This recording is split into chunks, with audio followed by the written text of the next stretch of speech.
sabi ni Jesus, nagpunta ako dito, tinupad ko batas para ikaw ay maging matuwid at mawalang sala.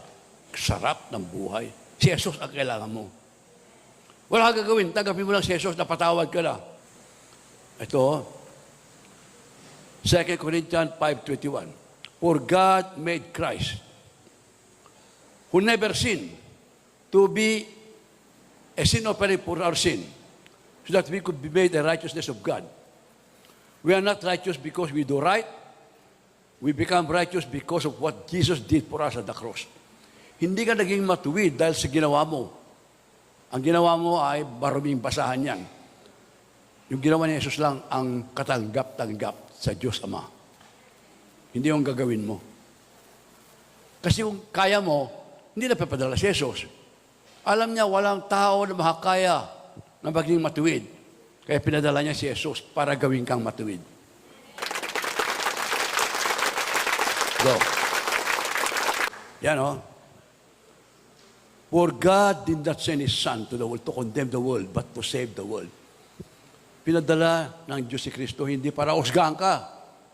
Para nakondena ka na eh. Para iligtas ka. Maraming tao. Si Jesus, husga ka. Hindi. Maliwanag itong John 3:17. Pinadala ng Diyos sa kanyang anak sa mundo, hindi para kondenahin, kundi iligtas. He's a Savior. He's not a judge. He's not a lawmaker. He's a Savior. He came to save because He loved you. He gave His life for all of us. Hallelujah. Thank you, Lord. Yan o, 18. Whosoever believes on Him is not condemned. Kung naniwala ka kay Jesus, hindi ka na nakondena. Pag hindi ka na naniwala kay Jesus, nakondena ka na. Ngayon, milyonaryo ka, hindi ka naniwala ka, nakondena ka na, nakondem ka na. Kawawa ka, impyerno ang pupuntahan mo. Maliwanag oh. Whoever believes in Him is not condemned. But whoever does not believe on Him is not condemned already because he has not believed in the name of God's one and only Son. Dahil hindi ka naniwala kay Jesus dahil nagbayad sa utang mo, na-condemn ka na.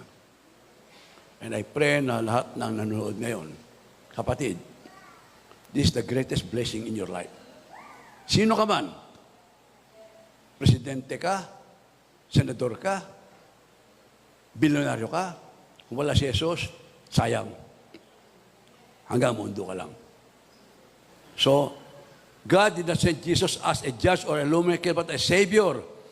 Salvation includes your health and prosperity. Hindi lang pupunta ka sa langit, yung sakit mo ngayon, yung sakit mo. Gumaling ka na. Yung kahirapan mo, binigyan ka na. Kapatid, bakit ang tao pupunta sa impyerno? Hindi na sila ako makasalanan din eh. Lahat tayo makasalanan. Pero bakit napunta sa impyerno ang mga tao? Bakit? Hindi nila narinig, yung narinig mo ngayon. Na si Jesus binayan na kasalanan mo.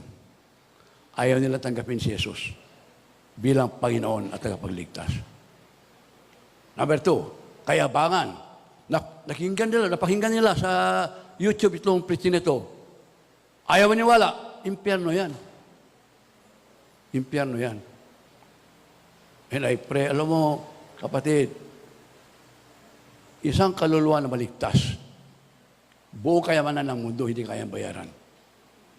Ipunin mo man ang pera ng mundo, hindi kayang bayaran ng kaligtasan ng isang kaluluwa. Si Jesus lamang ang pwede magbayad. Kayabangan, ayaw tanggapin si Jesus. Ayaw tanggapin na siya ay Lord and Savior. Si Jesus nagpunta iligtas lahat ng makasalanan, pero ayaw mo tanggapin, wala na. Ayan, no? Jesus said, I am the way, the truth, and the light. No one goes there except to me. Gaano ka magkabait? Kaya Christian tayo eh. Christ is in you. Yung cross, niya ka makasalanan. Nandito Diyos Ama. Si Jesus nandito sa gitna. Kailangan dadaan ka sa nagbayad para punta ka doon sa langit. And I pray na maunawaan mo ito, kapatid. Ito ang pinaka-importante ng mensahe. Diba? Oy, doon ka sa aming denominasyon, baligtas. Hindi po pwede yun. Personal yun eh. Si Jesus, nagpunta dito sa lahat ng tao sa mundo. Maski Muslim ka, kung tinanggap mo si Jesus, ligtas ka. Hallelujah. For God so loved the world, mundo, lahat. He gave His only begotten Son, whosoever believe in Him should not perish but shall have everlasting life. Mga kapatid, tanggapin mo yung greatest blessing. Tumayo po tayo lahat. Hindi mo lang tanggapin si Jesus sa ulo mo. Lalaking ulo mo sa puso. Sabi niya, kumakatok ako sa puso mo. Sino man ang nagbukas ng kanyang puso, pilas ako, babago yung kanyang buhay. Taas natin ating kamay, mapagpalang Ama. Salamat sa pag-ibig mo sa akin na walang kondisyon. Na pinadala mo ang iyong buktong na anak na walang kasalanan para bayaran ang lahat kong kasalanan na di ko kayang bayaran. Panginoong Yesus, inaamin ko, ako'y makasalanan. Kailangan kita. Pumasok ka sa puso ko. Bilang Diyos, Panginoon, at tagapagligtas. Naniniwala po ako, mula sa oras na ito, meron akong buhay na walang hanggan sa langit, na tubos sa lahat ng sumpa, ng takot, balisa, kahirapan, sakit at karamdaman. Dahil ikaw, na walang sumpa, naging sumpa sa krus, para kami lahat ay matubos sa lahat ng sumpa.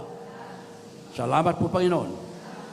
Ngayon alam ko na may buhay ako na walang hanggang, na mahal, na mahal, na mahal mo ako, na walang kondisyon.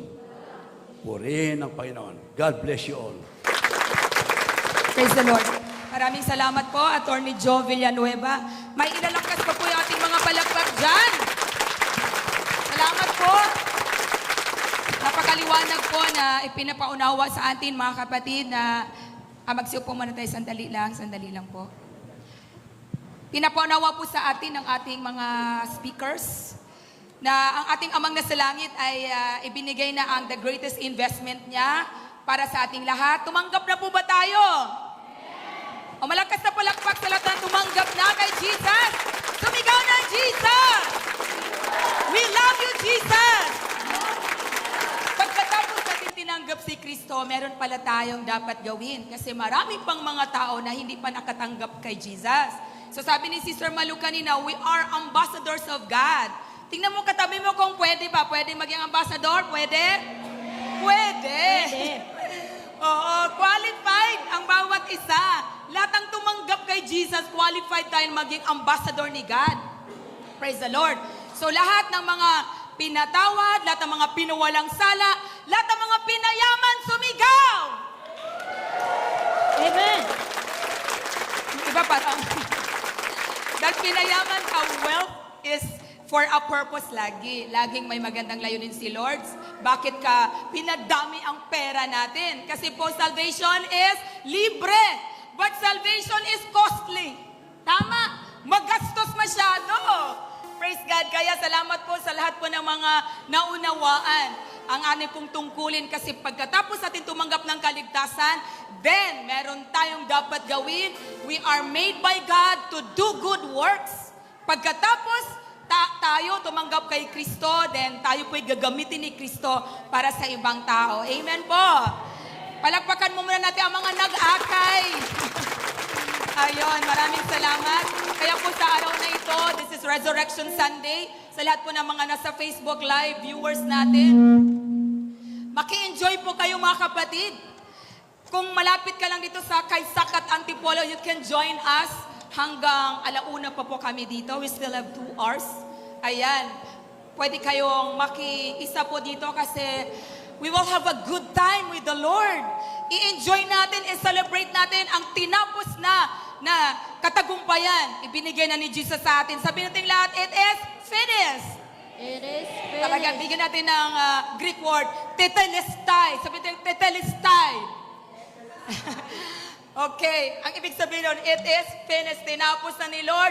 Lahat ng karamdaman, pinagaling na. Amen.